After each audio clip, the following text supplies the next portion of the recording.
very likely that something will be different. How many drafts have you done where like whatever everybody thought on Monday just happened? It never happens that way. Even if it's a small thing, even if it's like the number 6 pick. We had a draft where Cleveland Farrell got drafted with the fourth overall pick. Like I mean, just like really, like we know stuff really. I love listening to John Gruden say his name. Farrell, what it Furl. was? Furl. Yeah, so, Furl. right. Like we unfurled the carpet for someone who didn't deserve to be the fourth overall pick. And There then were took basically David three Arnett. co-favorites. Might as well take in David Arquette. Don't tell him I said that, please. Fifth overall pick. Neighbors, Harrison, and McCarthy essentially have the same price, and they're all like about plus 250. How many people do you think got that reference, by the way? Because if you did, you're Very laughing few. right now. Yeah, if you right, did, very you're few. laughing. So Neighbors, Harrison, McCarthy, and there is no like there's not a market expected like this is what's going to happen with this pick because this is the one that everybody thinks. To be fair, like it's another kind of a not the Cardinals because Harrison's the favorite there, but McCarthy's the second choice to go 4. But the team that's picking 4 would never pick him, and McCarthy is the co-favorite to go 5, and the team that's picking 5 will never pick him. So again, it's like, man, you click the button, like the Vikings have to get to the spot for you to have a chance to cash a bad price, too. Just seems like that stuff's never worth it. Bad, like low prices on trades that haven't happened yet. Seems like a really bad way to approach the draft. And the Vikings could still trade into the spot, and you could win your bet. It's just like on Monday, you just bet like, well, like what? I bet the favorite. What do you need to happen? Someone else to make the pick. Well, we're about to start the draft. So Harrison and Neighbors the same. I guess it's like, could you pick one of these, or you would have to pick like Joe Alt is plus 450. I'll take They're going Latham. to keep the pick. That's what What's Wales Latham said at, earlier in the 40? show. 40. Yeah. And I said this earlier, and like, listen, like Wales, one of the people that I was talking about this with, I don't think that's like revealing anything. We're like, Ken and I are both in a bunch of DM chats with a lot of people, some of which appear on the show, some of which don't. And we were bandying this about, like, hey, you, like, do we really, Hey. if it doesn't go like this, what do you think? Is Joe Wall definitely going to be the first offensive lineman? Does Latham make more sense? Now, that's more like people speculating, like, oh, we think he makes more sense, but also the price is 40. I would take a flyer on J.C. Latham. I always go back to the Ron Rivera appearance on our show. That's always what I go back to, where it's just like, like, what do you think the Commanders are going to do at number 2? Well, they're taking Jane Daniels. And dude, like, you were on vacation, and Baldy said the same thing. Like, he thinks it's decided that they're taking Daniels. Now there's a third person that does because they bet $100,000 on it. Yeah, look, I mean, like, I'll say this again. Like, I have no bets on the NFL draft right now, so I don't need something. I'm not rooting for something. None of this really makes me want to go bet the second overall pick. I'll just be honest. Like, it doesn't make me want to bet Daniels and Chase. It doesn't make me, as in Chase the Steam on it, not like Jamar Chase. It doesn't make me want to bet like the other players necessarily. Maybe the other positions are where we end up like putting in some bets on some stuff just because like this all would make me really nervous to like tread into knowing what's happened so far. More likely to go earlier in the NFL draft. Huckleberry Finn or Tom Sawyer? And then I was just thinking about the Rush song, Tom Sawyer, too. Nobody ever made a song called Huckleberry Finn like that. Yeah, this doesn't roll off the tongue quite as well. Yeah. Who's the one that went in the raft down the river? Huck Finn? Huck Finn, yeah. Yeah. Huck. Huckleberry. Huck Costos or Huck Barkley. Yeah. Let's move on. I think Michael Penix Jr. is going to get drafted in the first round. No, I don't think Knicks and Penix go in round 1. I think that the history of the league, here's the reason why, guys.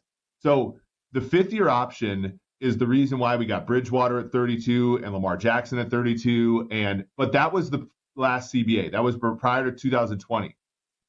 Jordan Love at 26, I believe. Teams trading back in the first round. Teams have not traded back into the first round since they redid the CBA in 2020 because the 5th-year option is way more expensive now. Jordan Love started one game and his 5th-year option was like over $20 million. However, it's position specific. So, for example, the 5th-year option for a tackle who hasn't done that well, for example, Jedrick Wills last year was $11 million. Now, tackle matures more slowly. There are going to be teams that see value in trading back into the first round for a tackle, not for quarterback, because that 5th-year option is going to have more surplus value should you hit on the tackle. And so I see it also falling off a little bit more. Whereas if you don't get Bo Nix or Michael Penix, you can kind of go Spencer Rattler. You can kind of squint to Austin Reed and a little bit more of those kind of backup quarterbacks. Tackle, that's a position if you don't get it in round one, good luck. So I think you're going to see more teams trade into the 20s to take the offensive lineman they like because of the math of the salary in that fifth-year option, which is what they were doing at quarterback prior to 2020. I think you see that for O-linemen. Wide receiver, the under on wide receivers and the under on quarterbacks is the beneficiary of that. I think that is like awesome analysis from Eric on like the NFL salary cap and fifth-year options. I'm not great with that stuff, so that was really good from Eric. I can't believe this myself. This was one where you have to kind of hide your own personal biases about things. And I kind of assumed that there's very low likelihood that that the Chargers really were going to go into this season with the wide receiver room that they currently have, and that they wouldn't use a top 5 pick to try to help bolster some of their, playmaker talent. But it sounds like they are really kind of locked in on a tackle, which is amazing to me. But, when you look at fit and scheme and you hear some of the rumblings, it might not be Joe Alt who they have eyes for. And I don't know if this is in some ways based on people hearing who they've been sincerely evaluating because they may think they're picking 11th and not 5th. But it seems like the guy that they have the most chemistry going with is J.C. Latham. And I've played a bunch of his unders. I've played him exacta to go 5th just in case the Chargers do something wild. And I think just them taking an offensive tackle is starting to look more likely, which is insane. But that it is what it is. And I think, from a macro standpoint, the top 10 is going to come down to whether or not the Vikings trade in.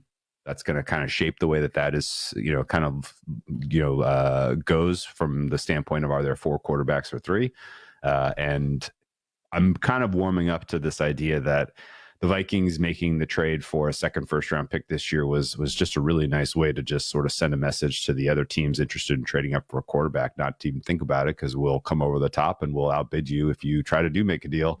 And having 2 picks in this year's draft of any of the teams trying to trade down would be more appealing than having future first-round picks from the likes of the Broncos or the Raiders or whoever. So I think the Vikings have done a nice job of effectively creating an impossible bidding situation for anyone behind them to get ahead of them. And ultimately they may just take JJ at 11. The Lakers, and maybe, Ken, you had a different viewing experience. Maybe you, the person watching, listening, maybe you had a different experience than me. Lakers were up by, 10, 12 in the first half, and all I'm thinking is, well, okay, this is great for now, but what's going to happen when Denver puts, the foot down on the accelerator? Basically, like hold on to your asses.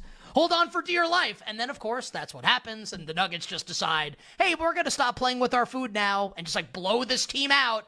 They're freaking awesome. And they've got the air about them, and I think a lot of people on social media, and I agree with them, were using the term inevitable to describe the Denver Nuggets. It's a word that I used and we used a lot recently in the NCAA tournament to describe the Connecticut Huskies. It's a word that a lot of people used leading up to the Super Bowl a couple months ago and in the wake of the Super Bowl to describe Patrick Mahomes and the Kansas City Chiefs. Like the Denver Nuggets, it feels like as long as they are healthy, the starting 5 is healthy, this team is inevitable. I think I'm done betting against them in single games. I'm done. I'm good. I'm going to bet them tonight. I'm going to bet them in game 3, game 4, game 5, whatever, however long it goes. Game 1 next round. Just on and on and on and on and on. I don't want to bet against this team ever. They're awesome. They're the best team. I feel like it's over already. I feel like it's actually already done. Like they've already won. Now they just have to do it and stay healthy and they win and it's over. Kaput. See ya. See you next year for probably another Denver 3-peating unless something else happens. So I think you kind of agree with my thought on the inevitability of the Nuggets and how they compare. But I'd like to be on the right side of things moving forward. So I'm just going to bet the Nuggets tonight and we'll see what happens.